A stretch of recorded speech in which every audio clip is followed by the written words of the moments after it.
It's time for the Comic Bin Comic Book Podcast.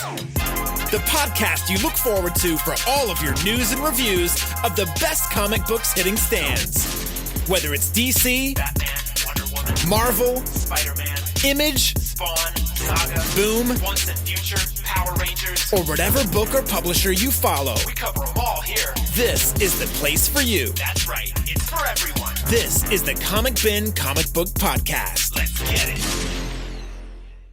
Hey everyone, and welcome to another episode of the Comic Bin Comic Book Podcast. I am your host, Theo.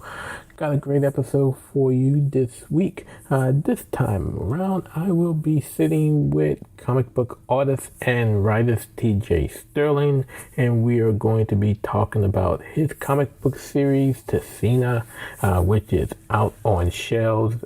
Issue number 1 is out on shelves. Issue number 2 will be coming out on next month, and we'll talk a little bit about the series and how it spins out of his Okemus universe that he created several years ago.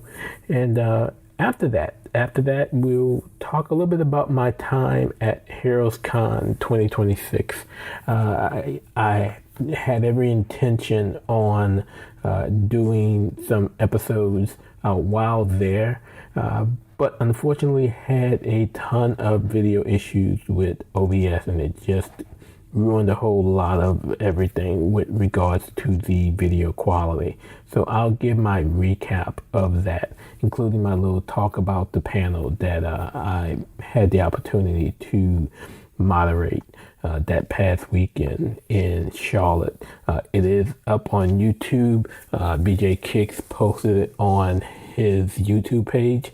So I'll have links in the show notes, and take a look at it if you're interested in the topic that we had at hand over at HeroesCon 2026. Again, had a great time, met a lot of great folks, some folks who I did not expect to meet and ended up meeting them, and hope to have some great relationships with those guys that I met out there.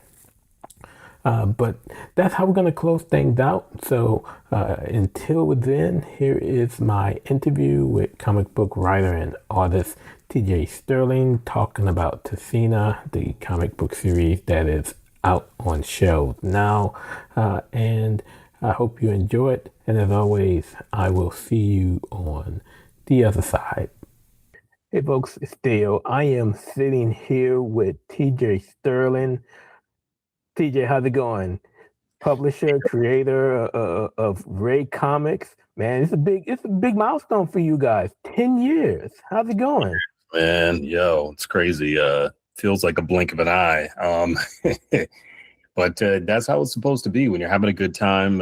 Things are supposed to pass quickly. But also while you're just making milestones happen and getting things done. So I'm just honored, man. We've been having a really good time and hope to do another 10 and another 10 and keep going from there, So what began your love and your desire to want to do the comic book game? What got you to not only do it from the aspect of a creator, writing and drawing, but to have your own publishing company? What got you started on that road 10 years ago?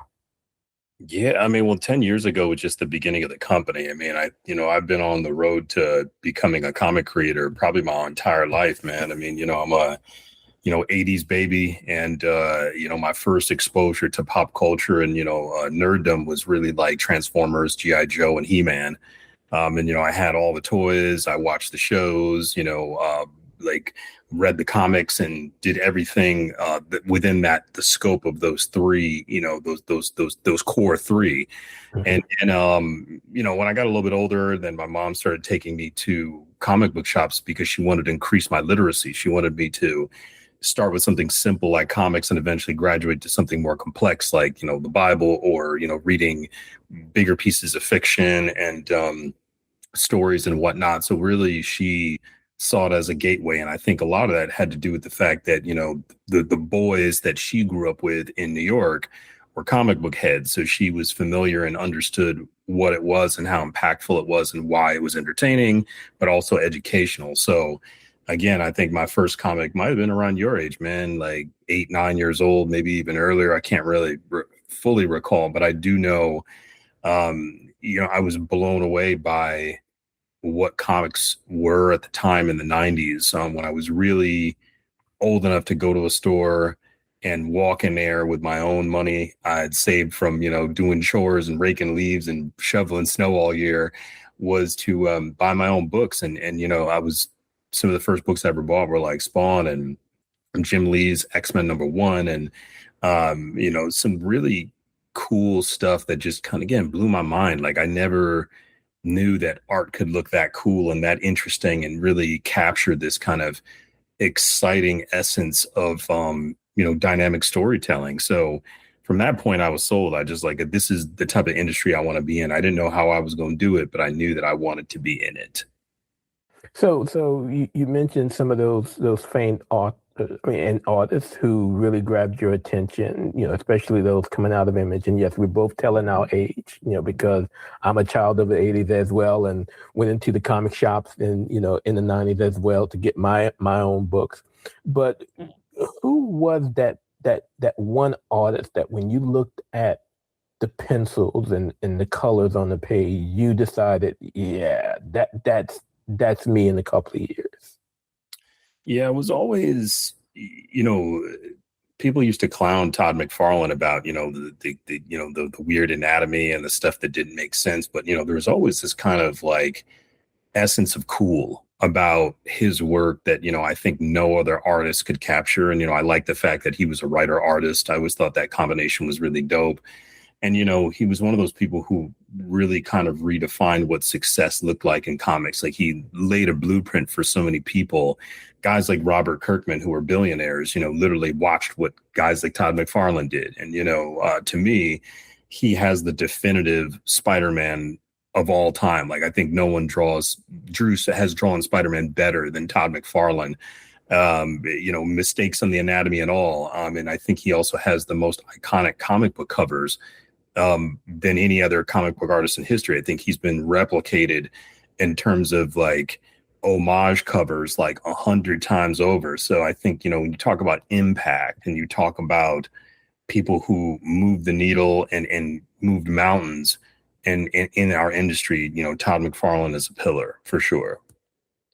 So we're primarily here. We're going to talk a little bit about Tisena, and Tisena issue #1 is already out on shelves. If you haven't picked it up, please do so. It was a great read for a first issue, and Tisena spins out of a bigger universe that began many years ago. And I remember we were talking, before we started recording, but I remember picking up this bad boy several years ago at C2E2 from TJ, and he signed it for me as well. But Tisena's story begins there. And as Okemus' story comes to an end, what made you decide that Tisena needed her own story? Yeah, it kind of just felt like it was the natural evolution of where that story was going to go. I mean, I think for me, when I consider what good storytelling is, I guess my styling and my taste and sensibility kind of goes back to manga. I think I've always liked this idea of stories beginning and ending and not, being recycled 100 times over, because I do think that no matter how many times you retcon something, or no matter how many times you create a new issue 1 for Superman or Spider-Man, it's just going to continue to make the IP more and more dull. It's not going to refresh it. And I think that's why, for me, stories that, begin and end are always quintessential, because that's what makes sense in real life. Everybody's story begins and ends at some point. So for me, most of the characters within Okemus, depart in some way, shape, or form. But Tisena is probably the one in the group that has the most heart, that has the most compassion, and she challenges and kind of, wants to do something different, because she's really a villain. Her whole team is a group of villains. They're not good guys. They've killed creatures and fought against people and been in wars before. So they are not, they're warriors, and there really are individuals that have gone against she's just decided to go against the grain and kind of forge her own world. And Yeah, I just her character was always attractive to me. I think when I created her, I always thought that she had more promise than the other characters, and I don't know why. That's just what my head was telling me. And here we are now, years later. Yeah, and so again, Tisena #1 is on shelves now, and again, it spins out of the world of Okemus. Now, you do need to know that backstory, but do not fret if you haven't read it, because one of the things that I absolutely loved was when I got to the back of the issue and finished up that last page. There's a nice little barcode. So if you are not familiar and you have not read Okemus, you can get that backstory as well, free of charge, so that you can really learn Tisena's backstory, to see how she got from who she was at the beginning of Okemus to who she is now, because they are different people as we get into her own story. And I thought that was absolutely wonderful.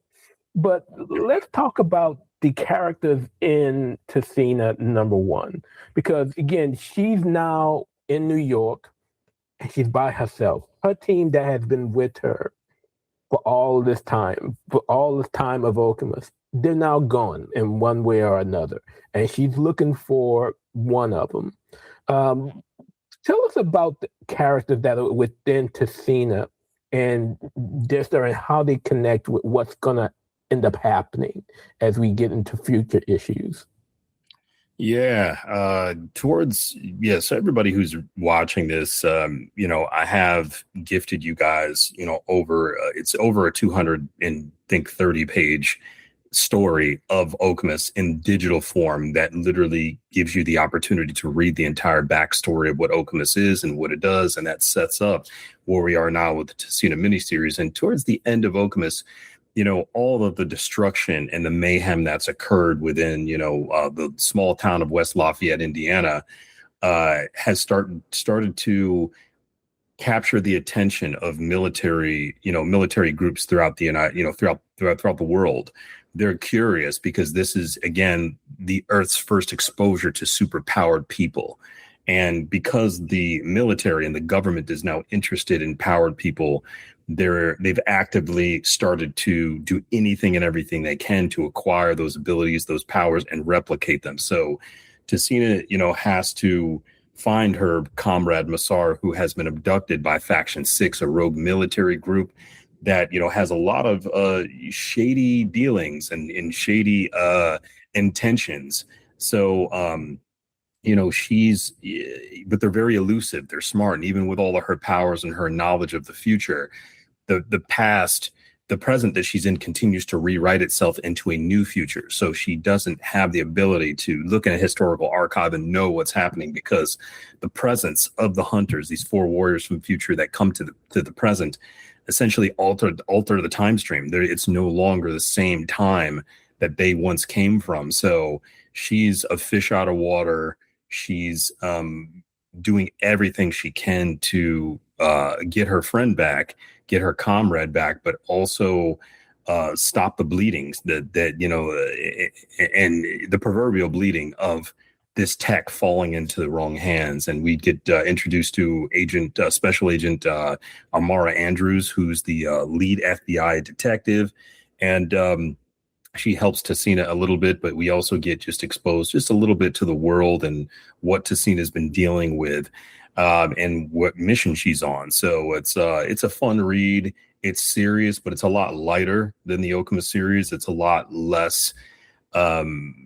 Again, we kind of gave it more of a buddy cop action type of vibe, so it's a little bit more relaxed, but at the same time, there's still high stakes.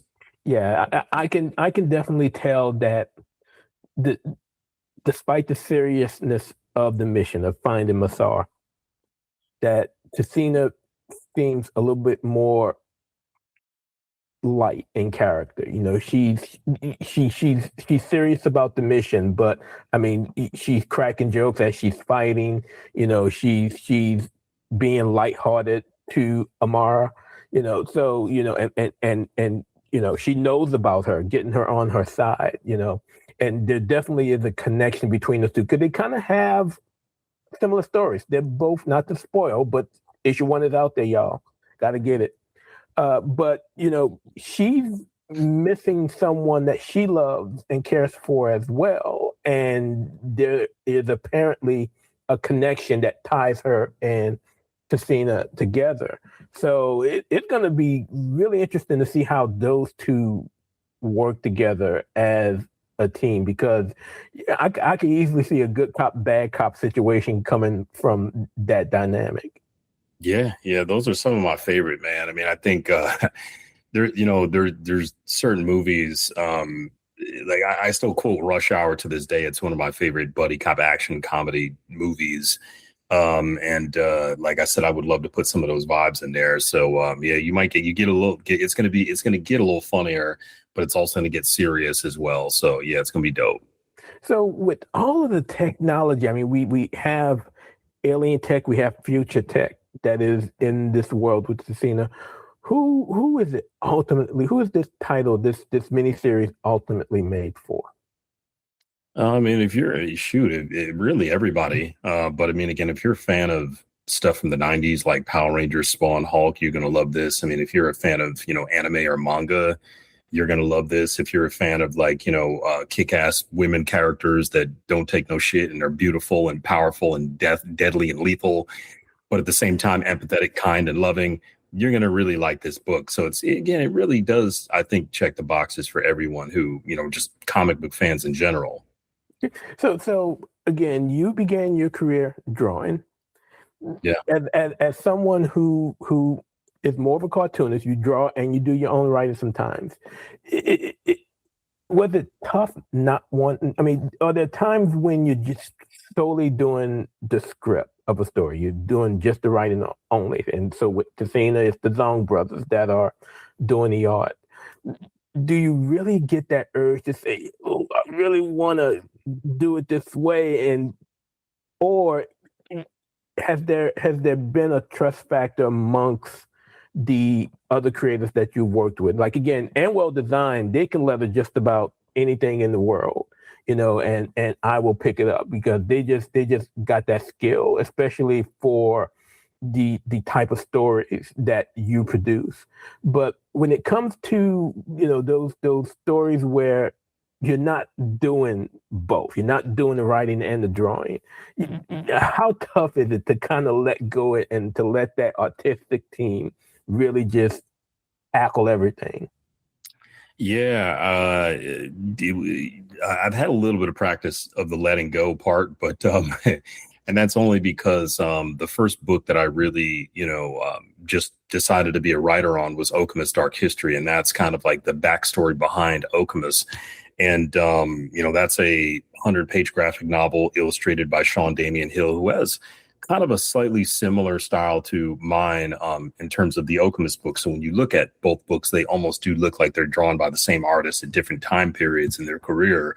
But that was the first time I took my hands off the wheel and I said, I want to give someone else the opportunity to draw the book that I'm working on. And it was really a beautiful experience working with Sean, man. He's one of the best artists that I've ever worked with. He's one of the nicest guys I've ever met in the business of comics. And personally, he's just a good human being.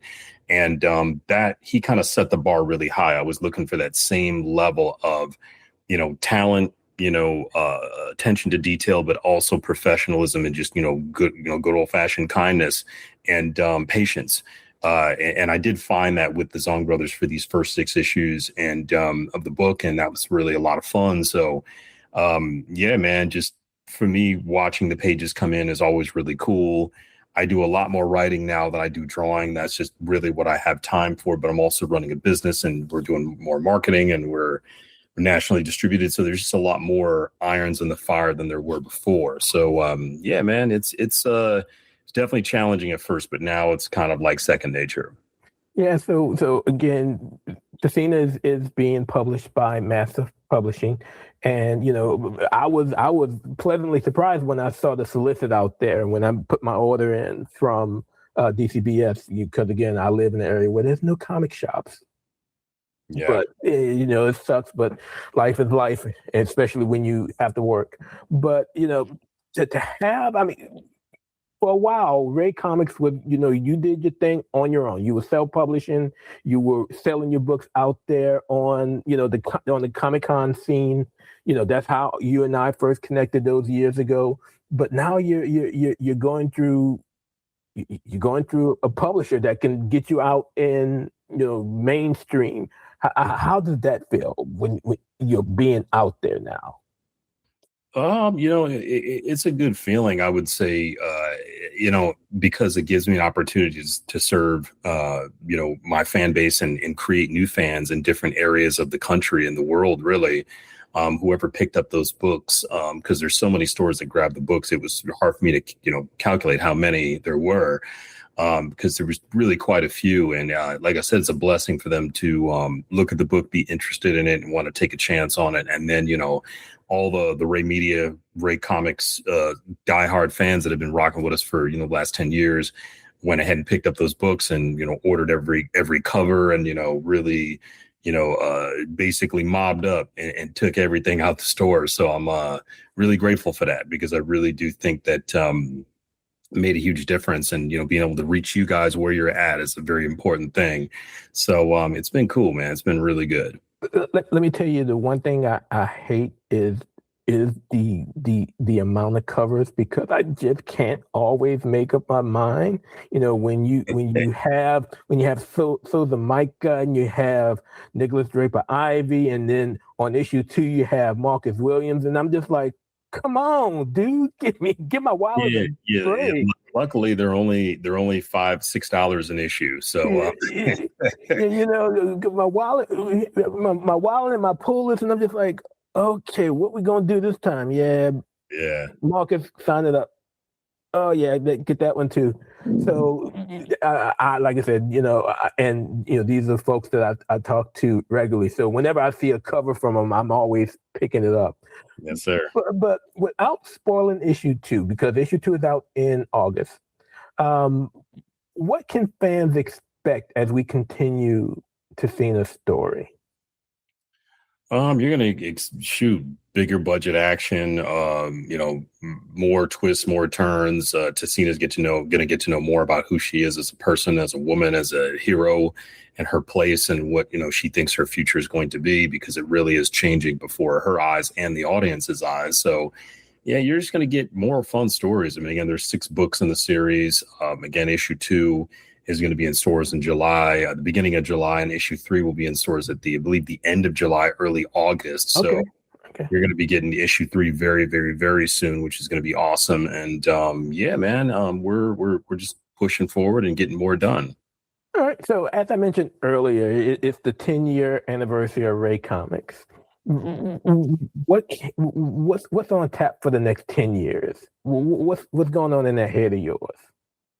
Yeah. No, everybody likes to ask me about animation and movies and all this stuff. And, I got to be honest, my plan was never to, put a movie or an animated series at the forefront of what we were trying to do. For me, I think a lot of people tend to forget that, before they ever made a Spider-Man cartoon or animated series or movie or TV show, they had 50 years of content behind them.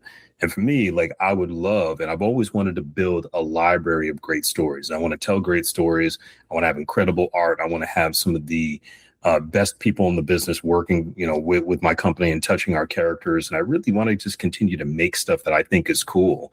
And again, for me, it's about content. It's about having great stuff available. And I think my biggest mission right now is just staying consistent. I want to make sure that every year I have 1 to 2 books that I drop for you guys, the fans, the people who are watching and reading and have a desire to engage with, authentic stories, authentic representation and diversity, not, corporate DEI for just the sake of having, those books. So I feel like when you come to RAE Media and you grab the stuff that we are making, it's about as real as it gets. It's raw, it's uncut, it's pure, and it's what dope comics about folks of color are supposed to look like by the people who are reflected in the story. So I just think that you can't get any better. You should rock with us all the way, because we put you first. We don't put movies and TV first, and making our box office numbers inflated. We are here to serve you, the comic book reader, diehard fan. That's what we're here for. Well, I'm here for it, and yeah, as long as Ray Media is putting it out, I'll be buying it. Yeah. So, oh yeah, man, and especially now that I have more ways to get my hands on it. That's that's for someone like me who live in the boondocks, who can't always get to places unless it's at a con that I'm covering. The fact that I'm able to now go and see Ray Media stuff somewhere other than raymedia.com is just, hey, it's a wonderful thing for I won't call myself a country boy because I'm from New Orleans, but I'm a New Orleans boy living in the country. But TJ, how can fans keep up with what's going on in the world of Ray Media and everything that you're working on? Yeah. Easy to keep up with us. I mean, on IG, the IG handle is at RAE Comics. That's basically our comic book portion that dives everything into the characters we're creating. I'm always posting, different reels and different teasers for new books, and we're just building, man. So like, follow me there. You can drop me a DM. I'd be happy to respond and get up with you guys if you're interested in getting more books or talking about the stories. So feel free to hit me up. Oh yeah, I'm gonna have to hit you up for those covers that I can't find that I need to get my hand. Every cover in my personal. Get my hand. Hey, if you're at San Diego, you may want to go ahead and bring them because I'll be there too. So I'll be looking for you. Be at San Diego, straight up. Oh yeah, so we'll be there. Have my stuff ready, bro. Have my, as they say, have my issue ready. I'll be coming for them. Have my books ready. Damn it. That's right. Bag and board them. I'm coming for them. Boom. TJ, so before I let you go, as I do with all guests, before letting them depart, it is time for rapid fire. And the rules are simple. You get 2 choices. There's no right or wrong answers. But I'm looking forward to this one because we're the same generation. So I can throw some stuff at you, and we should be able to really go back and forth. Ready? Yes, sir. All right. So you kind of mentioned it first. First up, G.I. Joe, Transformers. Thundercats, Silverhawks. Thundercats. Voltron, Power Rangers. Power Rangers. Okay. Whee! Oh man. Okay. All right.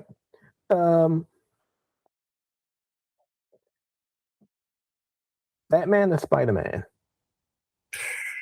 Man, that's a hard one. And that was purposeful because McFarlane did both of them, and he did 2 covers for both of those characters that are iconic. So there you go. Yeah, I'll have to stick with Spider-Man on that. Mm-hmm. Okay. Last one. Let me just go back. I'm gonna have to say Batman. Honestly, he's got better stories in my opinion. He's got a better rogues gallery, so we're gonna have to stick with Batman. Gotcha, no problem. Because you're talking to a Batman fan here. But here we go. Last one. And this one's a doozy. It goes to everybody. Batman the Animated Series, Justice League Unlimited. Batman the Animated Series for sure. Okay. All right. So now Batman the Animated Series is trying to catch up with Justice League Unlimited. Justice League Unlimited is now up by only 1. I gave it to every guest, so you then got them back closing in. You then got them back closing in on Justice League Unlimited. Everybody was Justice League Unlimited was cool, but it was more like, hey, we got to make something that can be like a Saturday morning cartoon where like they were really telling dark, emotional stories with Batman the Animated Series. Like the depth of character building and world building in that universe is second to none. And the art direction, the art deco style, like everything about it, I think it, again, you can't have Justice League Unlimited without Batman the Animated Series. Like it's the foundational piece. So it's like, hey, okay, but I get why people say it because they had all these different characters. They were exploring lots of different things. I mean, because people could say the same thing about like the Superman animated series with, Tim Daly on The Voice, and like oh man, well, that came before Justice League Unlimited too. But I think they did a better job with Superman in Justice League Unlimited than they did in his own animated series. But it wasn't the same. Batman got the treatment he was supposed to get, and that was that. Yeah, I will still die on the hill that Mask of the Phantasm is the best Batman movie ever yeah. done. Ooh, crazy. I mean, you just can't outdo it, and that's not to say they haven't tried, but man, when they put that together, I personally did not think that it would be as awesome as it was, and it's the best out there. Yeah, the Phantasm character too wasn't like a core, rogues gallery villain. It wasn't the Joker. It wasn't Mr. Freeze. It wasn't the Riddler. I mean, it was somebody. I guess when I think about the Phantasm, I think more along the lines of Hush, like because again, Hush was a powerful, dark, brooding, powerful, like really vicious type of villain. But he kind of came out of nowhere. Like nobody was looking for a Hush character, but they made him up, and they obviously created somebody who was really, really dope that made sense for the world of Batman. And I think some of the newer writers have done good jobs of a good job of creating new Batman rogues gallery villains.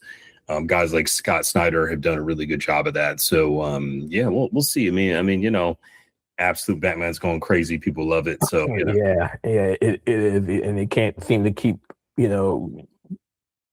issues off the shelf. So I mean, that says a lot to say that some folks were predicting the end of the comic book industry, and it's great to have not only the big two, but also imprints like Ray Media to keep the genre going. Because again, like for me, you mentioned it, I'm a comic book fan. Yeah, I will watch animated movies. I'll watch anime. I'll read manga from time to time.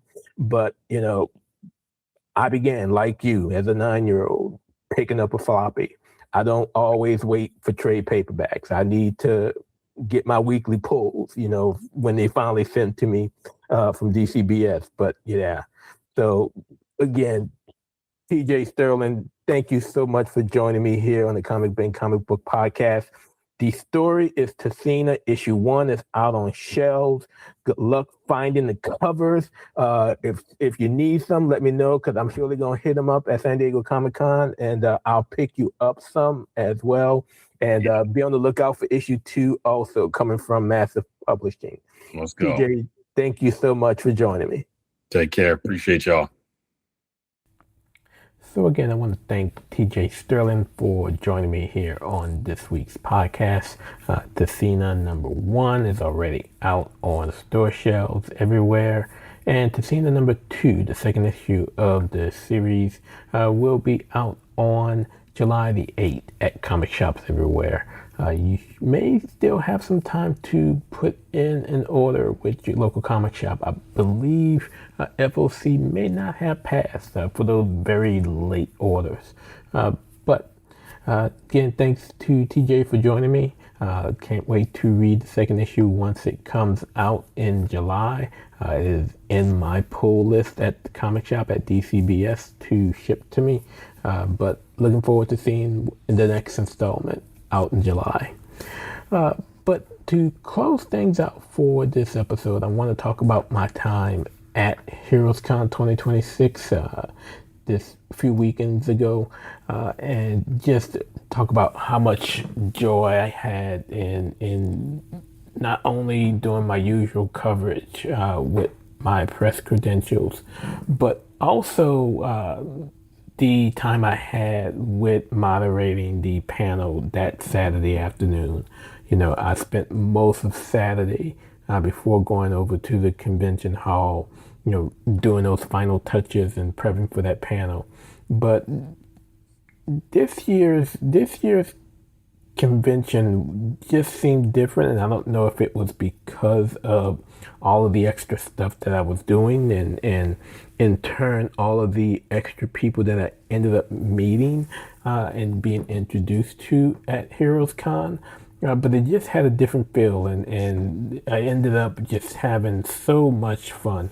One of the things that was new, that hadn't happened in a long time, was DC returning to the event, and they had a panel on that Sunday, which is usually the slowest day, but they had the panel on that Sunday talking about the Absolute Universe, and they had Che Grayson, Scott Snyder, Nick Dragata, and Hayden Sherman all on the panel, which of course was moderated by DC Editor-in-Chief Marie Javins. And just it was a different environment, again, considering DC or Marvel for that matter hadn't been to HeroesCon in quite a while, definitely since before COVID. But just the news is out there already with regards to Absolute Cassandra Cain and the reveal of Barbara Gordon becoming the Bat, and coming up in Absolute Batman number 24. But it was just a great time, and I spent a lot of it hanging out with Brandon Jackson, BJ Kicks, who sat on the panel, and just walking around the convention floor, talking to some of the vendors, talking to some of the creators that were there, and talking to just content creators who were also in attendance. Had a great time, seeing some old friends and meeting some new ones. So really just a wonderful time. I can't wait to do it again, whether it's moderating another panel or of course just covering it. And again, the biggest issue for me was the fact that I wasn't able to drop episodes like I'm used to doing throughout the weekend due to the issues that I had with the video camera that I brought with me. I think I have all of those things figured out now, although the episode that will be coming up in the future might have a few quirks in it, but that's all fixed now. But yeah, I really enjoyed HeroesCon. Again, if you are a fan of comic books, not just pop culture, but comic books in particular, you have to have that event on your bucket list to attend at some point in time. HeroesCon is just the mecca right now when it comes to comic book conventions, and I say that as someone who has attended both Baltimore Comic-Con as well as Terrificon in Connecticut. Those are both great events. Those are events that are, focused and centered on the comic book industry. But you do see, especially over the last few years, that they've integrated a little bit more pop culture into it. Again, that's not an issue for me. I've become a little bit more ingrained in pop culture in general. But again, if you are a true blue comic book fan, HeroesCon is the place you need to be. Again, at least once, and I'm telling you, you go once, you will be wanting to go back many times. Just the whole experience with regards to the panels, as well as to the exhibitors and the vendors that are selling items. It's a mecca for comic book fans, and at one point in time, San Diego had that moniker, had that name, and while San Diego is still the mecca and the granddaddy of them all, it's more ingrained in pop culture now, and again, nothing wrong with that. But if you are, again, true blue comic book fan, HeroesCon has to be on your list to visit at least once. I've been trying to talk to some friends of mine here in Louisiana to do a guys trip out there one year, and hopefully we'll make it happen, because those two guys are huge comic book fans as well. So just have that experience for them, I think, will be something great. But yeah, can't wait to do it again. Can't wait to do the panel again. Truly enjoyed it with Ebony Toussaint, Tashi J, and with BJ Kicks. I will have the link to the video that is actually being hosted on BJ's YouTube page for those of you who want to take a look at it. It was a great time, a great conversation with those four. Just talking about podcasting, in general, and our place in the community with regards to comic books, and what we do with our medium out in this new digital world as it continues to evolve, especially in the age of independent comics, and as we see more and more independent comics coming about, and how we can make a balance between the support that we give to indie comics as well as the mainstream comic book world as well. And it was just a great conversation that I had with those guys, and I hope to do it again sometime in the future. But that is going to do it for this episode of the Comic Ben Comic Book Podcast. As always, I want to thank you all for your support.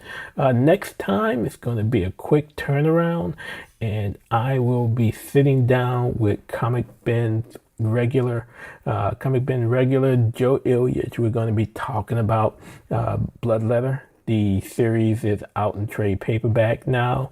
It's available from Image Comics. So we talk a little bit about that. We talk a little bit about Noir's The New Black. It's the final issue of Series 2 that is currently going on Kickstarter. And we talk a little bit about some of his other projects that he has coming up in the future. So after that, I'll give my top 5 for this upcoming comic book day, June 24th. Wow. Can't believe we're at the end of the month already. But again, thank you all for your continued support. Hit that subscribe button if you are new to the podcast. Let your friends know what we're doing here. And as we continue to grow and do more things, I hope that you join us and be a part of it. But as always, until next time, you all be safe out there and keep reading those comics. See you next time. That is going to do it for this episode of the Comic Ben Comic Book Podcast. I'd like to thank you all for your continued support of the program. The Comic Ben Podcast, as well as the Comic Book Spot, are a part of the Comic Book Source family of sites and media. You can follow the podcast on Twitter X at comic_Ben, or my personal account at BatmanFan_4life. You can also find us on Facebook, Instagram, Blue Sky, and Threads. We're all over social media. You can also follow our sister site over at thebatmanuniverse.net for all of your news and reviews in the world of Batman. Tune in next time as we give you more in the world of comic books. Again, we truly appreciate your support. But until we meet again next time, keep reading those comics.